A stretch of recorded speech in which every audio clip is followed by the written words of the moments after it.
You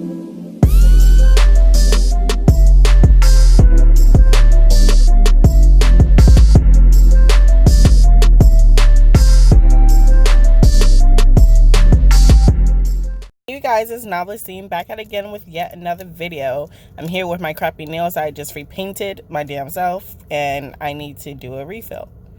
I just left Second on Charles. You can't really see from here, maybe from that viewpoint, but I got two books. One I know I probably have somewhere in like my house, but I can't really seem to find it, and it's small. I'm pretty sure it's ripped in certain places, so I'm pretty sure when I find it I'm probably gonna like get rid of it.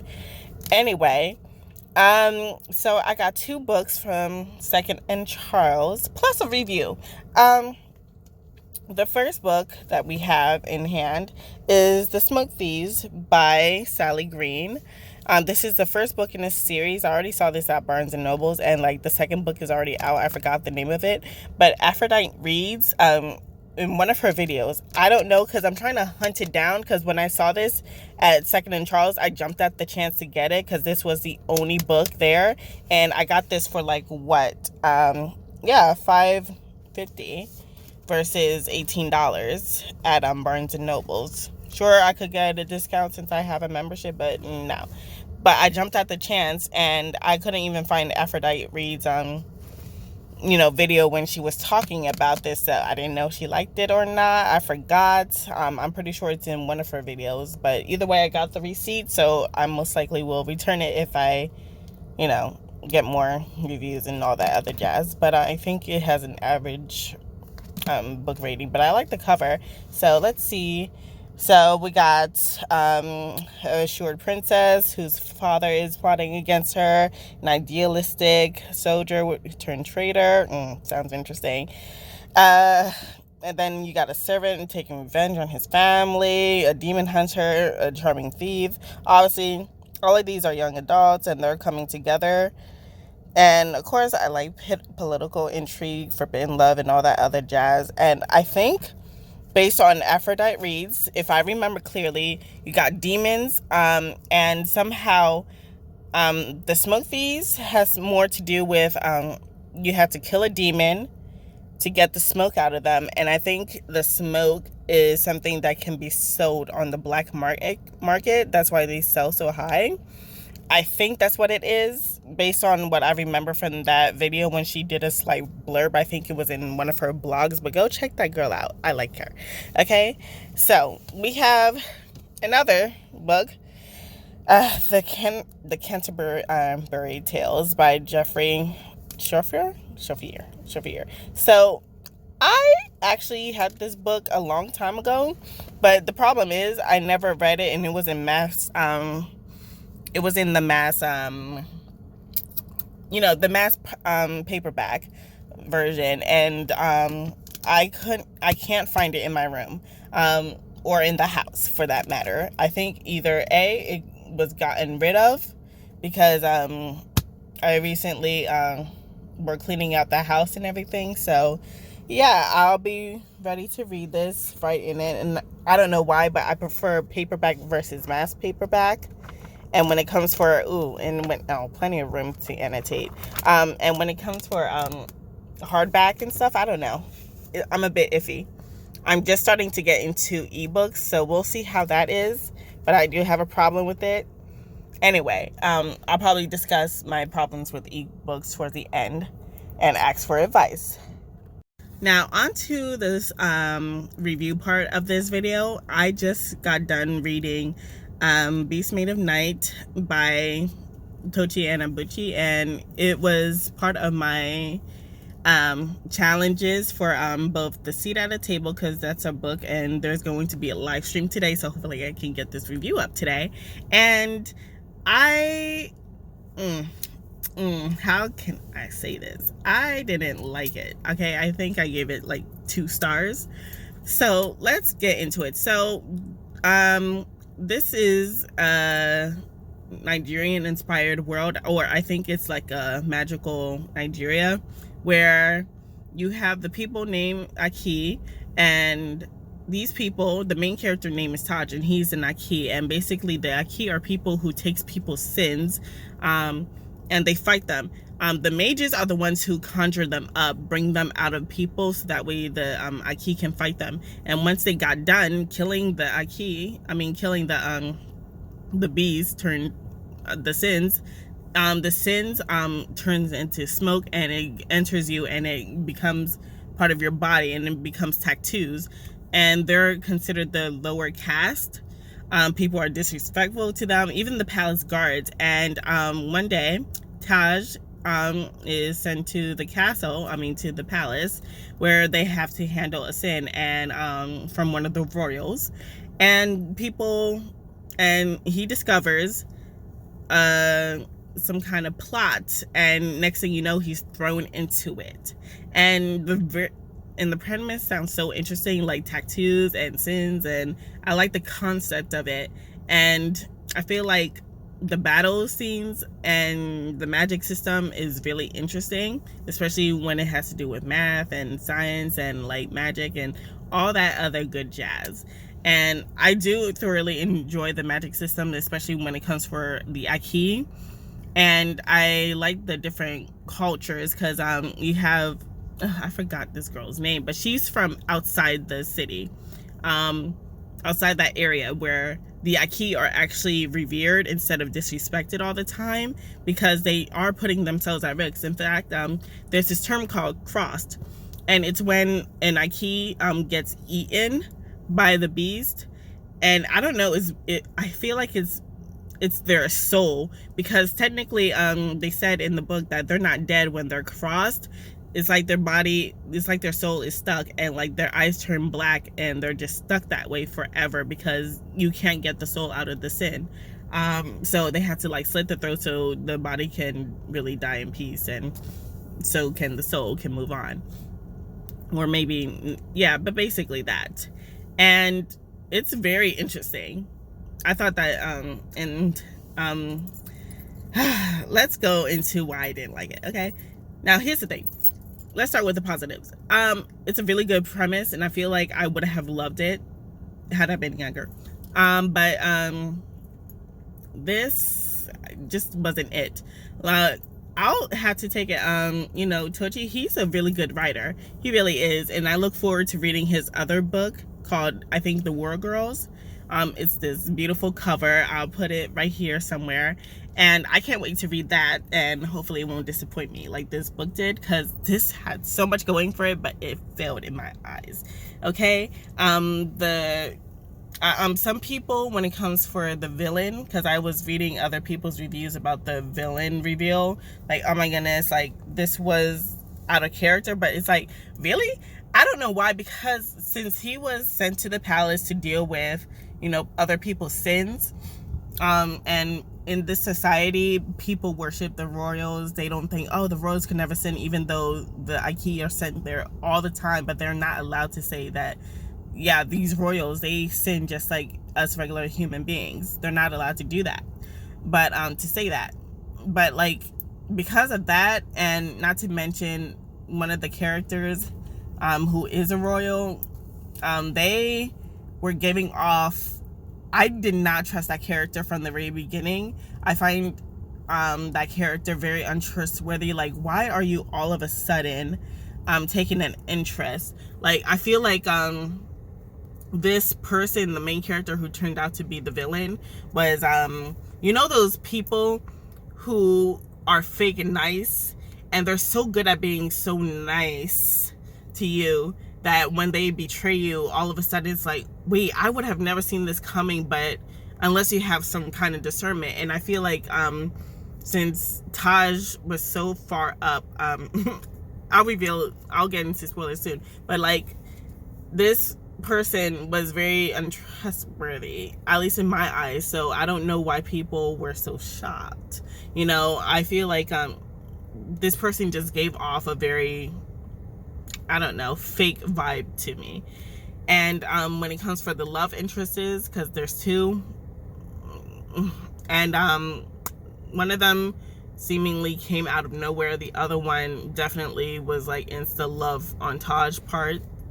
And Yeah, there's that. I did not like the ending. Although I will say there was another character who eventually betrayed him. Like, I did not see that coming. Like, I knew who the villain was. Like, I had a feeling that it was that other character, but like when it came for like another side character who was close to him, I was like, wow, really? I shipped y'all together. Okay, I shipped y'all together. Okay, I actually have several shipping. Well, actually, I only have 2 shipping in this book, but yeah.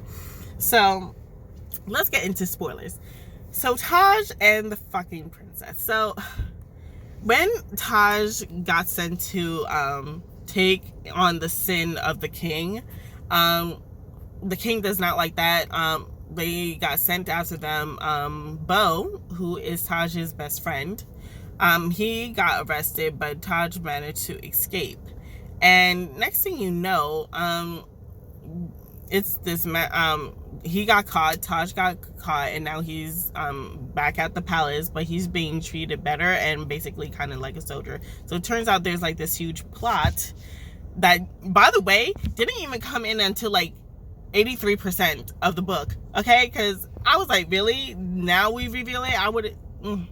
Anyway, so he is now at the palace.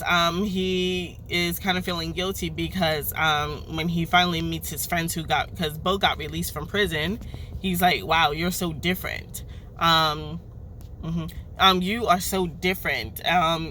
It's like you're better than us. And it's like, and Taj, he's kind of struggling with that. And then there's this girl named Aaliyah, who's a mage, who I love. Okay, she's quirky, she's so fun, and she's so smart, and like she's adorable. She's like a geeky nerd that I love. And I actually ship her and Taj together. But Taj, throughout the whole book, kind of put her in like the friend zone. So when that weird part where like they were in the moonlight and stuff, I was like, where the fuck was this? Because I'm telling you this, when Taj made it to the castle and he met the princess for the first time, Taj was so far up the princess's ass. Okay, I kid you not.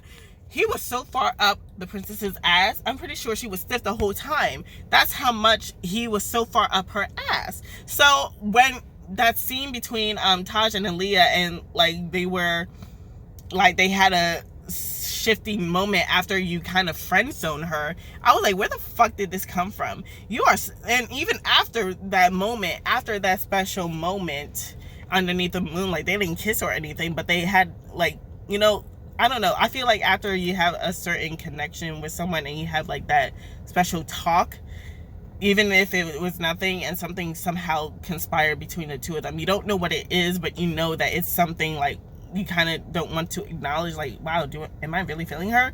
Even after that moment, he was still like, I would do anything for her. Which is like, and the thing is, while she was at the castle, that's all he cared about. Like, she's so beautiful. I would make her, and he was kind of cheesy with it too. And she came off as being an ally to the Aki, right? But I had a feeling that she was being way too nice. Like, why is she so different from the royals? Because her brother is trash, and also her other brother is trash, and I don't trust this bitch for nothing. Like, to be honest, I don't trust this princess for nothing. Okay, so when she is being all friendly with them, I was immediately suspicious, because like, how are you any different from the royals? For all I know, you could be better at pretending to be of the people than your brothers are. That's how she came off to me. And instantly Taj was all up in her ass, honey. Not physically, you know what I mean. And he, from the very beginning, was like, I would do anything for her. And because magic is such a real thing here, I kept thinking, he fell for this princess really quickly. I think that the princess, like, I was starting to think that the princess put some kind of magic spell on him to make him easier to like fall into her lovely trap, kind of like the snake, where like it traps you with its charm, like hypnotizes you. That's what I I feel like that's what the princess was doing. That's why I didn't trust her from the very beginning, because it's like Taj is warming up to her like too much, like way too much, and it was kind of creepy. And it's like, I don't know, people. So yeah, but turns out there was an assassination attempt on her, but she managed to kill them before they killed her, and it was revealed that she was the villain the whole time, like I thought. And of course, Taj was too far up her ass that she barely noticed like the signs. Like at this point, you are in a castle where you could be killed at any time. The people don't like you there, and for all you know, your food could have been poisoned. And I feel like the reason why the princess was able to fly underneath so many people's radar was because she has done so many people good. It's like okay, I'm not comparing her to a pedophile, but like, for example, or serial killers. So here's the thing, right? With serial killers, especially psychopath and yeah, mostly psychopaths and sociopaths, or like a pedophile, especially, like, they are so held up by the community, right? And when the news hits that they did something bad, nobody believes the victims, because it's like, what? He did this for me. Like, he was such a huge pillar of the church. He was such a huge pillar in the community. In fact, like, I remember this one, I forgot the name of him, the killer clown. He got like awarded by the mayor, even though he was like raping and killing other men. Like, but people didn't believe it at first, because even like, or like, that's how the princess comes off to me. Like, she is so held up by the community. Like, people trust her so much, that when she does something bad, I feel like Taj doesn't like, and there was some moments where he doubted it, but then he was like, where he doubted her, but then he was like, nah, it's the princess. She could do no wrong. And I feel like she's like one of those sociopath. Like, obviously, I don't think she is, but like, the characteristics where you are held up by the community, that nobody believes when you do something wrong, that's what the princess comes off to me. Because she has done a lot of, like, to give her credit, she has done a lot of things, but I feel like it's only a facade to hide her true intentions. Because like, she saved this one girl's mother. She is very supportive of the Aki, hence why when it was revealed that she was a villain, and then Taj was able to like control one of the sins, because he's special in that way. His friend Bo ended up betraying him, and I was so upset, because I was shipping Taj and Bo together. I was hoping, hoping, even though that would never happen, that they would be in a gay relationship, if not Aaliyah, because I thought that Aaliyah was straight up in the friend zone. So I just, yeah. But when Bo straight up, betrayed Taj, I was like, whoa. And turns out the princess got to Bo in the prison and convinced him of the cause. And oh my God. Sorry, my camera stopped because it was too hot. Anyway, so I was like, oh my God, Bo, like, how could you? And I couldn't understand what he was coming from, because he thinks that that by joining the princess, that Aki would stop being persecuted and like being discriminated against in their community after all they've done, like all the people who's lost, all the people who crossed, and like they're so. And I understand where he's coming from, but then the princess' plan was to summon I forgot the name of the beast, because I deleted the ebook as soon as possible. I deleted the but yeah, I deleted the ebook, so it's not like I can go back and stuff. So it summons this creature, right? And apparently when you summon a lot of sins in one area, it attracts this one really big creature that could destroy a lot of things. And that was the princess' plan the whole time. She wanted to destroy the entire city and rebuild it in her image. Child. Anyway, and Bo is right there with him, and we end the book with Taj and Aaliyah escaping. Obviously they're probably going to get together at the end of the book, so there's that. So yeah, and it ended on a cliffhanger, because she sent Bo. Turns out it's just like Taj, where he can control the sins, and I guess Bo sent an army of sin after them, because there are some people who are escaping. Anyway, I'm sure it will be later on explained as to why some of the Yaqui can. I don't think all the Yaqui can control the sins, but I'm pretty sure it'll explain it in the next book. But to be honest, I'm not interested in reading the next book, so someone can tell me. You can tell me what happens in the next book and see if it's worth reading. But yeah, I must say the food that they describe, I recognize some of the Nigerian logo, language, like some of the phrases I recognize because some of my neighbors are Nigerian, and they have some really good food. So when they were describing certain things, I was like, oh, I know that. So that was fun. But yeah, I still gave it a 2-star.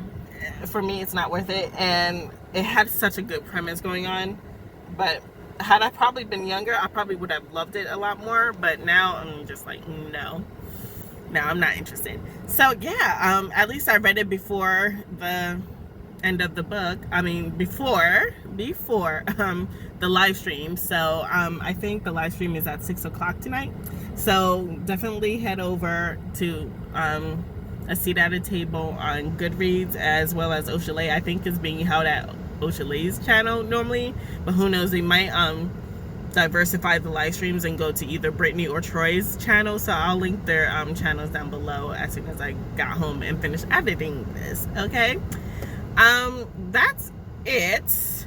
Oh, so about ebooks. So I'm just now starting to get into ebooks, and I got a lot of ebooks, but like they're in MOB format, and I'm trying to transfer them over. Like, I already know how to send that type of format over to my like Kindle app, but for some odd reason I can't really, because I tried testing it out with one of my ebooks and to transfer them over to, or convert them over to I think it's AWM3, whatever that format is for Amazon, because apparently that's the only way that it will register as an Amazon purchase, and especially when I'm trying to like read something and have it show up on Goodreads. So if you guys have any advice, I'll greatly appreciate it.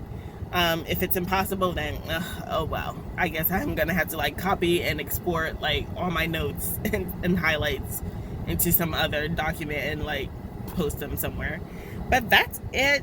Feel free to like, comment, subscribe. Tell me if you read the second book and if it's really worth reading, because I'm not that interested.